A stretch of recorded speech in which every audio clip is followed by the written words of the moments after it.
He framed my best friend and got him arrested. So I took everything he couldn't replace. Some people climb ladders. Others kick them over and step on whoever's buried underneath. Enter Calvin Rhodes, all-star swimmer, legacy student, champagne grinner with a halo polished by daddy's donations, and a liar. A very good one. My best friend Jay was the kind of guy you actually root for. Quiet, brilliant, the type who'd fix your car for free and apologize if he did it too fast. We were polar opposites. I was the sarcastic mouth, he was the heart. He worked maintenance at the university gym part-time to pay for night classes. Calvin worked out there. That's about it. One night, $12,000 worth of athletic equipment went missing. A set of high-end sensors used for Olympic training. The security system malfunctioned. And by that, I mean Calvin unplugged it after hours using his daddy's staff access, waltzed in, and loaded the gear into his Tesla. But guess whose name was on the work log that night? Jay's. They arrested him during his shift. No warning, no lawyer. Calvin even showed up, acting shocked, offering to cover bail. Jay sat in holding for 2 days while his name got dragged through every whisper on campus. His scholarship was frozen, his housing gone. Charges were dropped eventually. No fingerprints, no footage, but the damage was permanent. And Calvin? He got a feature article in the alumni magazine for offering help to the falsely accused. His daddy even negotiated him an internship in Berlin, you know, to get space from the trauma. So I gave him trauma, slowly, quietly. Step 1 was identity.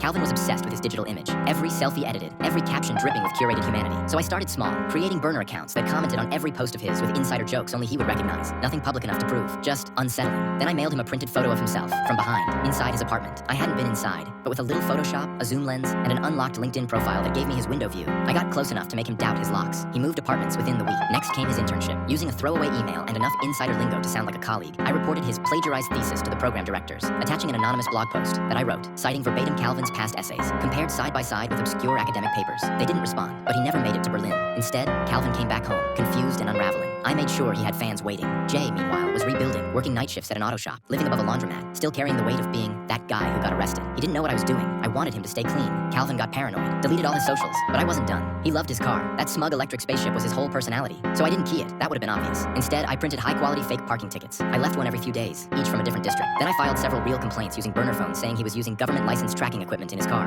and linked it to random forum posts about signal spoofers. A few weeks later, Customs flagged his license plate and impounded the car for suspicious modifications. I wasn't even sure what that meant, but they kept it for inspection. By then, he was falling apart. Every piece of his privilege, slowly slipping. But I still hadn't touched his future. Calvin had applied to one of those startup incubators that turn trust fund kids into founders. I waited until he got accepted. Then, one day before pitch day, every slide of his polished investor deck was replaced with one word: thief. Not by hacking. I just swapped the file on the shared drive because his intern, bless her heart, clicked on a fake scheduling email from me and gave me access to everything. He didn't pitch. He didn't even show up. I watched the live stream. Empty podium. Confused murmurs. It was art. Weeks passed. Calvin left the city. His name turned to a joke in the corners of campus where it mattered. Jay got a new job. Not cleaning up after Golden Boys, but designing smart systems for the same gym. He still doesn't know what I did. Maybe one day I'll tell him. But Calvin, he knows. He knows someone was behind it. That someone walked in the shadow of every lie he told and laid a trap at every step. And the worst part? He can't prove a damn thing.